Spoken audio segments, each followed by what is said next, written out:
मुख्य अग्निशमन अधिकारी हाथरस और इनकी टीम के लिए, और इनकी टीम में है वीरेंद्र पाल सिंह फायरमैन, गौरव सिंह फायरमैन, ओम कुमार फायरमैन। जोरदार ताली सभी के लिए, इनकी पूरी टीम के लिए भी।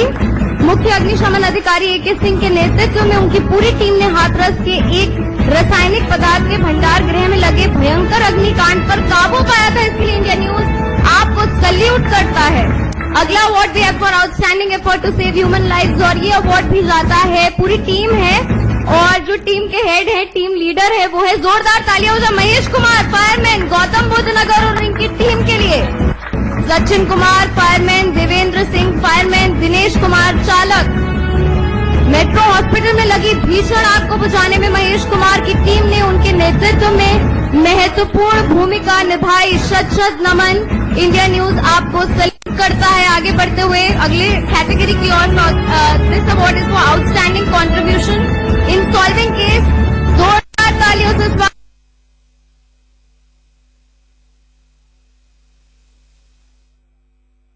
11 साल से लगातार सराहनीय कार्य कर रहे हैं। जोरदार तालियां हो जाए इनके लिए। अगली कैटेगरी है outstanding effort in environment and water conservation. जोरदार तालियां हो जाए दिनेश चंद्र मिश्र, जेल सुप्रिंटेंडेंट जिला जेल सीतापुर। जोरदार तालियां हो जाए हमारे अगले अवार्डी के लिए। दिनेश चंद्र मिश्र, पर्यावरण को ध्यान में रखकर दिनेश चंद्र मिश्र ने जेल में वृक्ष रोपण कराया है। इंडिया न्यूज आपके उल्लेखनीय कार्य की सराहना करता है और आपको सल्यूट करता है। इसी के साथ आगे बढ़ते हुए अगली category outstanding effort in.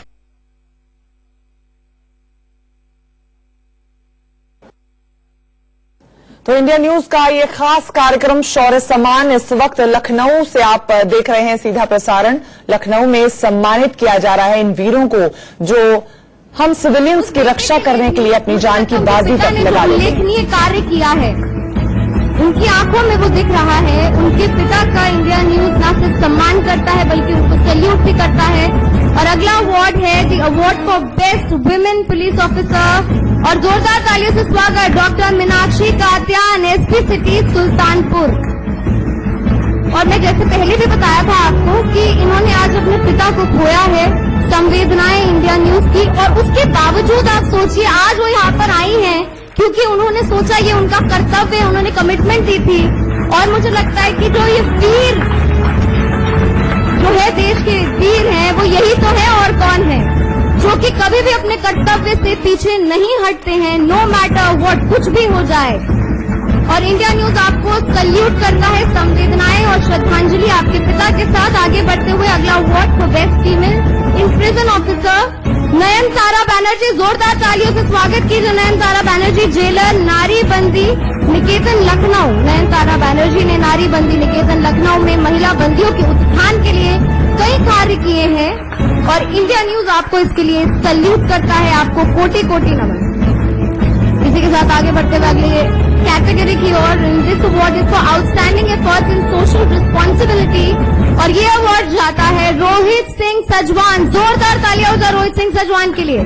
Police अधीक्षक महाराजगंज में दिमागी बुखार के प्रति लोगों को जागरूक करने का सराहनीय काम किया है। वो यहाँ पे नहीं आ पाए किसी कारणवश, लेकिन उनकी जगह उनका ये अवार्ड लेने के लिए सब इंस्पेक्टर आए हैं।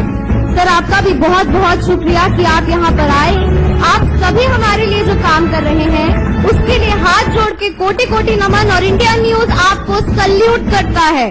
तालियां तो बजती ही रहनी चाहिए, तालियां नहीं रुकनी चाहिए आज, क्योंकि we have the real heroes. आगे बढ़ते हुए अगला award outstanding efforts in social responsibility. जोरदार तालियों से स्वागत संतोष कुमार वर्मा, डिप्टी जेलर, जिला जेल बहराइच। संतोष कुमार वर्मा द्वारा जिला बहराइच जेल में एक दीवार पत्रिका का संचालन किया गया, जिसमें बंदी अपने सृजन का कार्य करते हैं। बेहद उल्लेखनीय कार्य सर, आपको सल्यूट। और अगला अवार्ड है स्मार्ट पुलिसिंग अवार्ड, और ये अवार्ड जाता है ओपी सिंह, डीजीपी यूपी। जोरदार तालियों से स्वागत।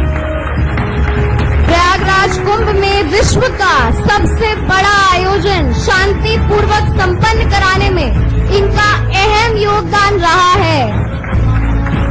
जोरदार तालियां हो जाए इनके लिए। ये अवार्ड है for smart policing award Prayagraj Kumbh. बेहद शांतिपूर्वक तरीके से संपन्न हुआ, उसके लिए इंडिया न्यूज आपको सल्यूट करता है सर।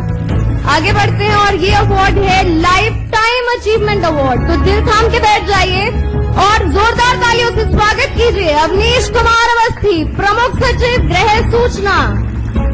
वो नहीं आ पाए हैं, उनकी जगह पे शायद कोई आया होगा उनका ये अवार्ड लेने के लिए। मैं आग्रह करूंगी कि आप आगे आएं, मंच पर आएं और उनका ये अवार्ड ले लें, क्योंकि उन्होंने उल्लेखनीय कार्य किया है।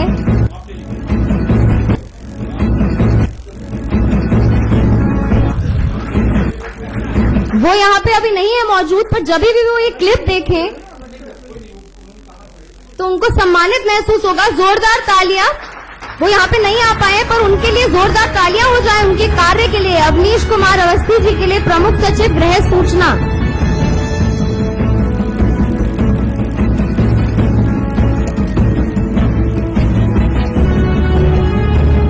इसी के साथ मुझे लगता है ये जो अवार्ड्स थे ये तो खत्म हो गए हैं, लेकिन आपको वाकई में हाथ जोड़कर कोटि कोटि नमन, सल्यूट है आप सभी को कि आप लोग दिन रात काम करते हैं हम सभी के लिए।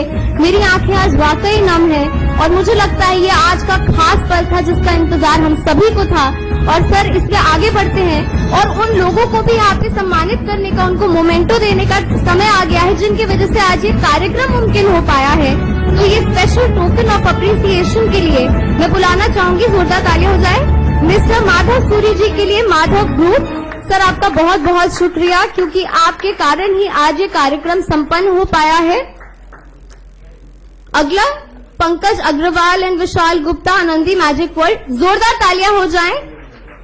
ये उन लोगों को मोमेंटो दिया जा रहा है हमारे खास मेहमानों के जरिए, जिनके वजह से, जिनके योगदान से ये कार्यक्रम मुमकिन हो पाया है।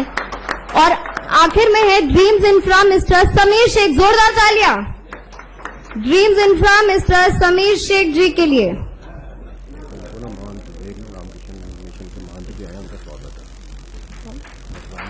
रामकृष्ण मिशन महंत जी। सर बहुत बहुत शुक्रिया कि आपने कीमती अमूल्य समय हमें दिया। और यहाँ पे मैं ओपी सिंह सर को बोलूंगी, सर बहुत बहुत शुक्रिया।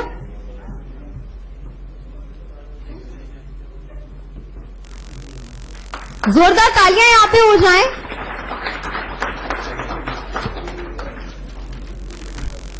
सर आपका बहुत बहुत शुक्रिया कि आप इस मंच पे विराजे और हमारे इस कार्यक्रम में आपने 4 चांद लगाए। सर मैं वीके सिंह सर को बोलूंगी कि आप कृपया मंच पे बने रहें, क्योंकि एक खास सेशन आपके साथ होना है। सर बाकी ओपी सिंह सर और अरविंद चतुर्वेदी सर, राकेश गोपाल सर, आप सभी का बहुत बहुत शुक्रिया। मैं आग्रह करूंगी चेयर ले आइए प्लीज, चेयर ले आइए सर के लिए। और साथ ही साथ मैं इस सेशन के संचालन के लिए अपने सहयोगी ब्रिजेश कुमार, सीनियर सहयोगी, उनको भी मंच पे आमंत्रित करना चाहूंगी इस खास सेशन के लिए। और सर को प्लीज वो चेयर दे दीजिए। ये खास सेशन होगा, हमारे मुख्य अतिथि हैं, जोरदार तालियां तो हो ही जाए। हमारे चीफ गेस्ट इस वक्त स्टेज पे विराजमान हैं, इतना समय उन्होंने हमें दिया है। सर प्लीज एक बार पूछ लेती हूँ।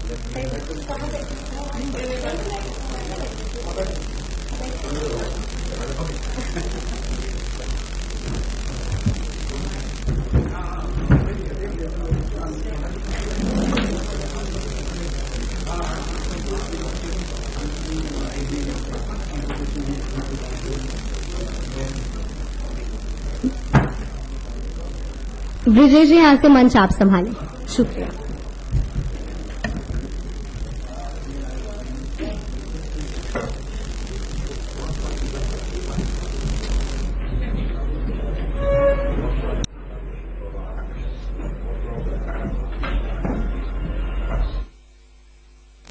और सेशन शुरू हो उससे पहले रामकृष्ण मिशन के महंत हमारे साथ यहाँ पे इस कार्यक्रम में जुड़ गए हैं।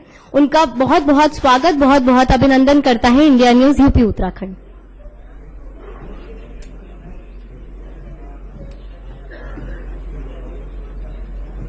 हमारे साथ हैं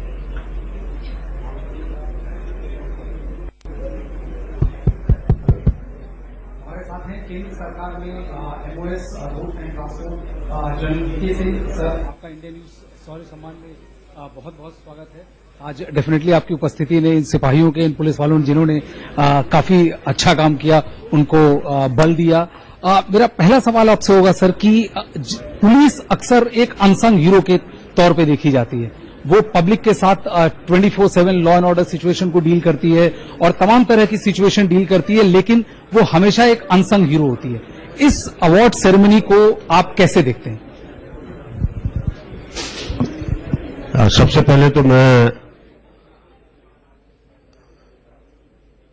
इंडिया न्यूज नेटवर्क को और जितने लोग आज इस शौर्य सम्मान अवार्ड के फंक्शन में आए हैं उन सबको धन्यवाद देता हूं, बधाई देता हूं।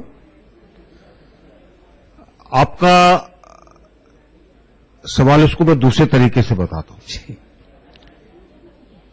पुलिस अनसंग नहीं है, लेकिन पुलिस फोर्स जो है वो काफी नजरों में मेलाइंड रहती है, क्योंकि उनका रोजाना का एक इंटरेक्शन होता है और उसके अंदर जब वो अच्छा काम करते हैं तो बहुत बार उस काम के ऊपर पर्दा आ जाता है।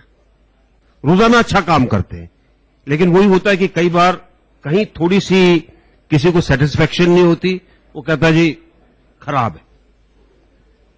आपने आज जिस तरीके से हमारे पुलिस बल के लोगों को सम्मानित किया है, मैं मानकर चलता हूं कि एक बहुत बड़ी बात, जो लोग रोजाना, जिनको ये नहीं पता कि उनका शनिचर इतवार छुट्टी कहां है, जो पूरे समय उनके अंदर लगे रहते हैं, ऐसे उसके अंदर अगर चंद लोगों को अच्छा काम करने के लिए हम सम्मानित करते हैं तो पूरे फोर्स का मनोबल बढ़ता है।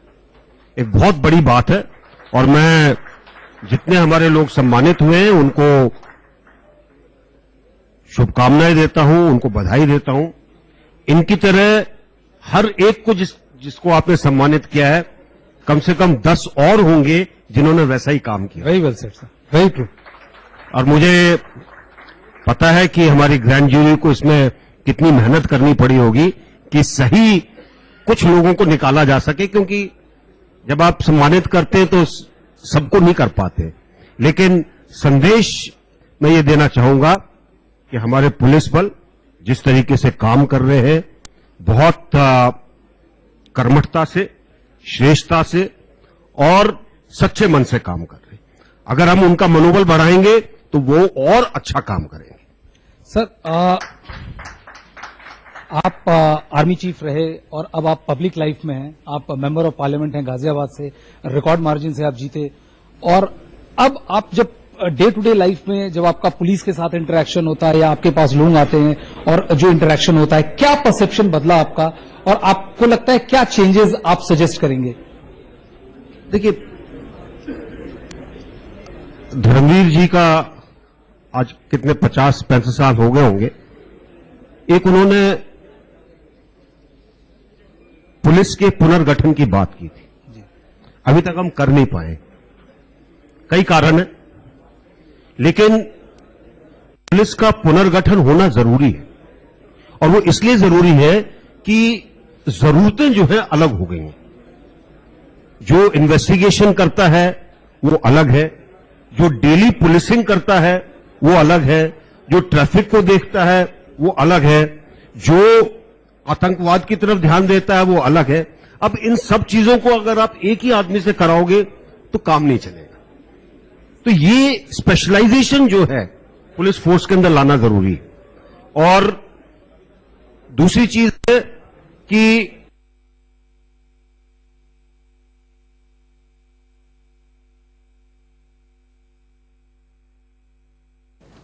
मैडम, आप मतलब राजू के रहते हैं, ऐसी बातें करोगे? ठीक है राजू, तरीके से बहुत बोल रहा हूं, और वो इसलिए हटाना जरूरी है कि वो सही तरीके से कानून के दायरे में रहते हुए अच्छा काम कर सके और सबको उसका पता चले कि आज आप कंप्यूटर पर क्यों विश्वास करते हो, पारदर्शी है। बिल्कुल वही पारदर्शिता, वही अकाउंटेबिलिटी, वही जिम्मेवारी हमारे पुलिस बलों में लाने की आवश्यकता है।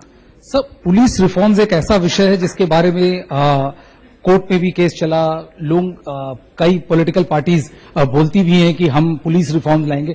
आखिर क्या कारण है कि हमारे इतने कमिटमेंट के बाद भी पुलिस रिफॉर्म एक ऐसा सब्जेक्ट है जिसमें लोग मतलब पैर पीछे खींचते हैं? कई पॉलिटिकल पार्टीज बोलती भी हैं कि हम पुलिस रिफॉर्म लाएंगे। आखिर क्या कारण है कि हमारे इतने कमिटमेंट के बाद भी पुलिस रिफॉर्म एक ऐसा सब्जेक्ट है जिसमें लोग मतलब पैर पीछे खींचते हैं? चलिए, मैं ये कहता हूं कि अगर 70 साल के बाद एक अस्थाई अनुच्छेद हट गया है तो पुलिस के रिफॉर्म भी आएंगे।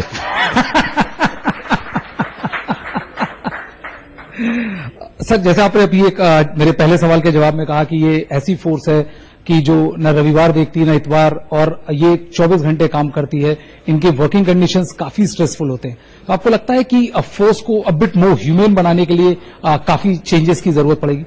देखिए, बदलाव मेरे ख्याल से जो भी किसी प्रदेश का डीजीपी है हमेशा इस चीज से जूझता रहता है कि कैसे मैं अपने फोर्स को तंदुरुस्त रखूं, कैसे मैं अपने फोर्स का मनोबल ऊपर रखूं, और कैसे मैं पुलिसिंग के अंदर उनको हमेशा सतर्क रखूं।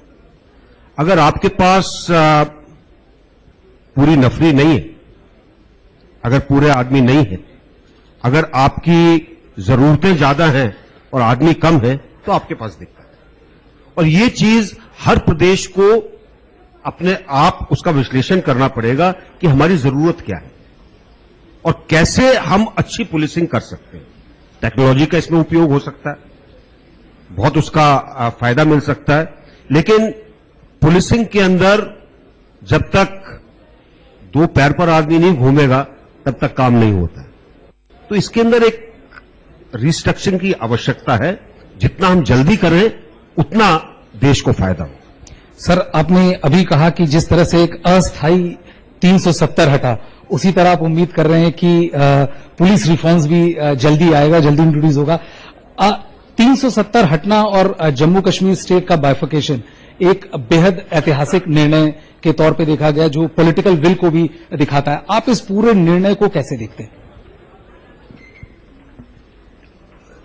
अगर मैं अपने पर्सनल उससे मैं ये कहूं, मैंने तकरीबन 12 कश्मीर के अंदर गुजारे अपनी सर्विस के।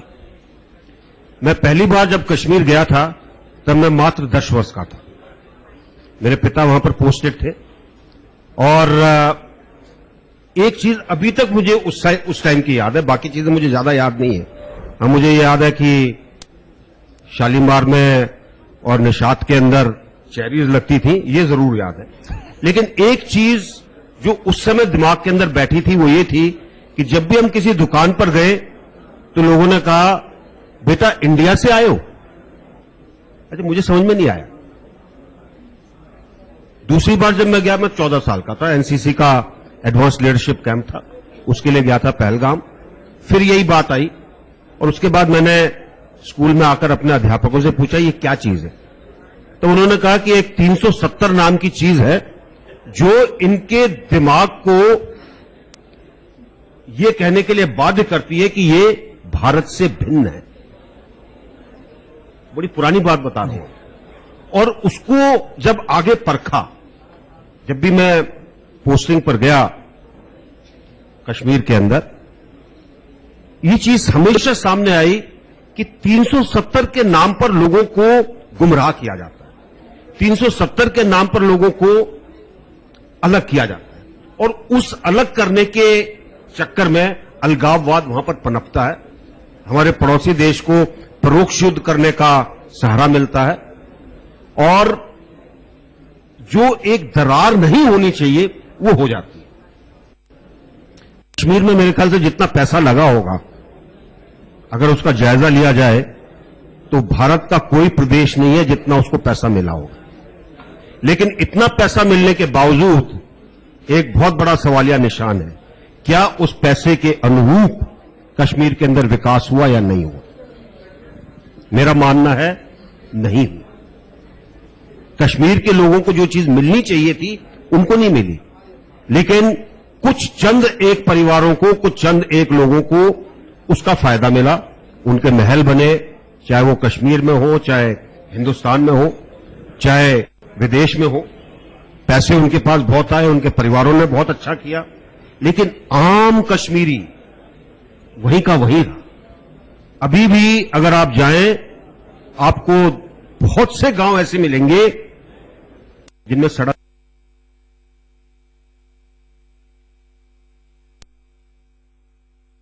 The word porn star appears immediately. That is something that Lucknow से सीधा तस्वीरें आप देख रहे हैं। केंद्रीय मंत्री बीके सिंह एक्सक्लूसिव इस वक्त इंडिया न्यूज के शौर्य समागम में आम कश्मीरी को फायदा नहीं मिला 370 से, उन लोगों को मिला जो आम कश्मीरी के नाम पर, उसके कंधे पर, उसके सिर पर बैठकर अपनी सियासत करना चाहते हैं।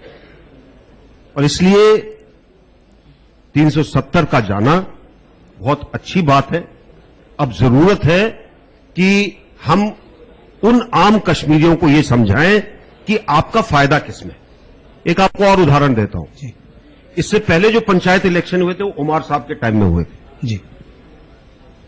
मैं उस समय सेनाध्यक्ष था। कुछ चीजें ऐसी हुई थी कि मैं उमर साहब से जाकर मिला और मैंने उनको कहा कि आप पंचायतों को उनका हक क्यों नहीं देते हैं, जो सरपंच बने हैं उनको उनका हक दीजिए। तो उन्होंने कहा हमारे एमएलए नहीं मानते हैं। एमएलए का पंचायत से क्या काम है? लेकिन एमएलए इसलिए नहीं मानते क्योंकि वो सोचते हैं कि अगर सरपंच को उसका अधिकार मिल जाएगा तो उनकी सियासत खत्म हो जाएगी, उनके पैसे लेने का चक्कर खत्म हो जाएगा। आज आप पंचायतों को हक दीजिए, उनको अपना गांव विकास करने का जो बाकी देश के अंदर पैसे मिलते हैं पंचायतों को वो दीजिए और देखिए आम कश्मीरी अपने आप इस चीज को समझेगा और अपने आप कहेगा कि आपने बहुत अच्छा किया 370 हटा। तो आपको लगता है कि ये जो एंटी सेंटिमेंट है, एंटी एब्रोगेशन ऑफ 370 के जो सेंटिमेंट्स हैं, ये बेसिकली इसलिए आई कि कुछ लोगों की दुकानदारी, कुछ लोगों की राजनीति बंद हो रही? बहुत लोगों की दुकानदारी बंद हो गई, दिक्कत ये है। और मैं तो ये कहूंगा कि एक गलतफहमी पैदा करने की कोशिश की जा रही है। एक तरफ से दुष्प्रचार पाकिस्तान की तरफ से चलता है, उसी चीज को हम लेकर चल पड़ते हैं। और मैं जितने लोग यहां पर बैठे उनको एक चीज बताना चाहूंगा कि आज की तारीख में जितना दुष्प्रचार आपके सोशल मीडिया से होता है और किसी से नहीं होता। व्हाट्सएप के आपके ग्रुप के अंदर कौन है आपको नहीं पता, नहीं पता आपको। वो फेक आइडेंटिटी बनाकर आपके व्हाट्सएप ग्रुप में घुस जाता है। आप कई ग्रुप्स के अंदर जाकर देखिए किस तरह की पोस्ट उसके ऊपर आती है, उसको हम मान जाते हैं। क्योंकि पहले के समय गांव के अंदर जब आप बैठते थे तो लोग बात कहते थे अखबार के अंदर छपा तो सही होगा। आजकल लोग बात कहते हैं मैंने व्हाट्सएप पे देखा सही होगा। तो ये ठीक करने की आवश्यकता है, ये दुष्प्रचार को कंट्रोल करने की आवश्यकता है और सही चीज बताने की आवश्यकता है, तभी जाकर चीजें ठीक होंगी। आप सर फॉर्मर आर्मी चीफ भी थे, काफी समय आपने बिताया भी कश्मीर में। अभी आप भारत सरकार मंत्री हैं, आपको क्या सुनाई दे रहा है? मतलब ग्राउंड से किस तरह का सेंटिमेंट सुनाई दे रहा है पोस्ट इस निर्णय के? देखिए, मेरे बहुत आम कश्मीरी दोस्त, बाकियों को मैं जानता हूं पर मैं ये नहीं कह सकता कि वो मेरे दोस्त हैं। तो बहुत से आम कश्मीरी दोस्त हैं और मुझे अच्छा ही अच्छा सुनने को मिल रहा है, खासकर उन लोगों से जो अब तक जिनको कुछ नहीं मिला। गुज्जर हैं, बकरवाल हैं, पहाड़ी हैं, शिया हैं, कुछ नहीं मिला उनको। 14 समुदाय हैं, सिर्फ 20-25% लोग जो कि घाटी के अंदर कश्मीरी बोलते हैं, उनका सबके ऊपर कंट्रोल था। अच्छा सुनाई दे रहा है, अच्छी बात है। और अगर आपको 65 का समय याद हो तो एक रेडियो झूठिस्तान चलता था पाकिस्तान से। तो आजकल वो रेडियो की जगह दूसरे माध्यम बन गए, वो चलता है। अगर आपको उसके ऊपर विश्वास करना तो आपका कोई भला नहीं कर सकता। सर, एक नैरेटिव ये भी है कि आखिर कब तक एक जो बहुत सारे लोगों का कहना है कि एक लॉकडाउन की सिचुएशन है, इस तरह के नैरेटिव को आप कैसे देखते हैं कि आप कब तक लॉकडाउन? देखिए, लॉकडाउन की सिचुएशन नहीं है। लॉकडाउन होता है, चलिए मैं आपको एक दूसरे तरीके से समझाता हूं।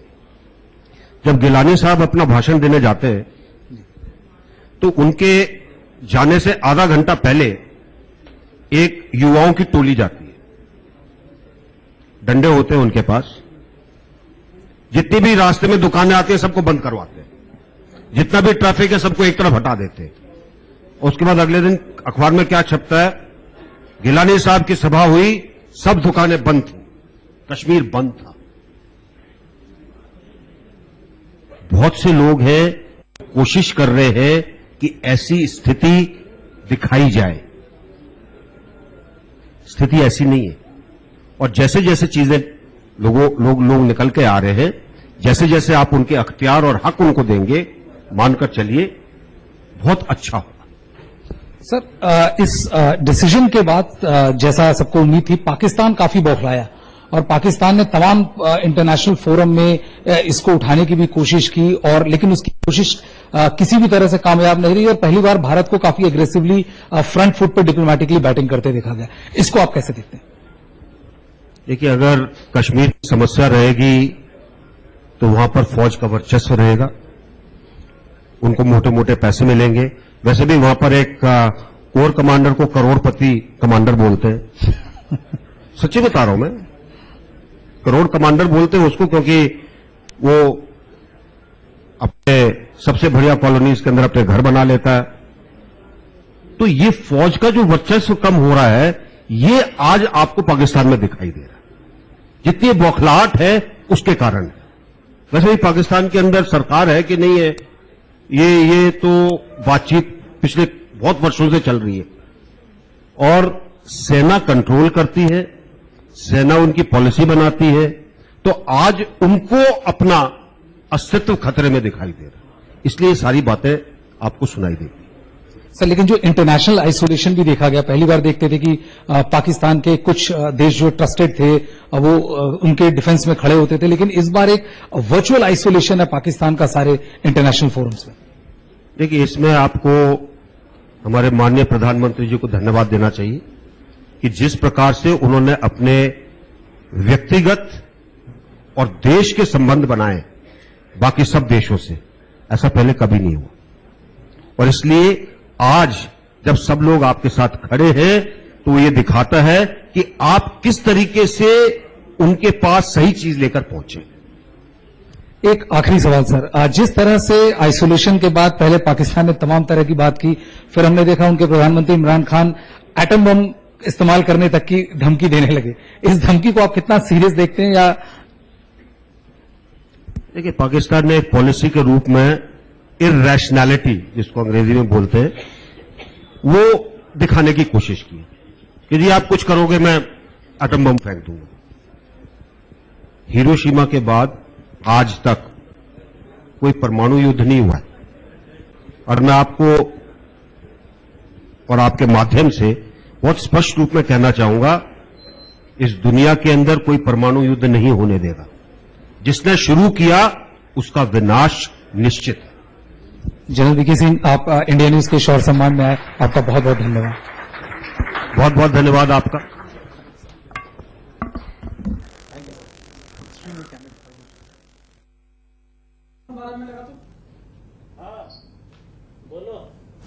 तो जनरल वीके सिंह को आप सुन रहे थे। हमारे खास कार्यक्रम मंच, इंडिया न्यूज का मंच सजा था उत्तर प्रदेश की राजधानी लखनऊ में, और वहां की सीधी तस्वीर आप देख रहे हैं। वहां पर जाबाज पुलिस अफसरों को सम्मानित किया आपसे थोड़ी देर पहले जनरल वीके सिंह ने, और उसके बाद तमाम सवालों के उन्होंने जवाब दिए और मंच से खुलकर अपनी बातों को रखा, सरकार की बातों को उन्होंने सामने रखा और कहा कि 70 साल में 370 हटा, जल्द और सुधार होंगे। जम्मू कश्मीर की फिजा बदल रही है और इस बदलाव को पूरा देश महसूस कर रहा है।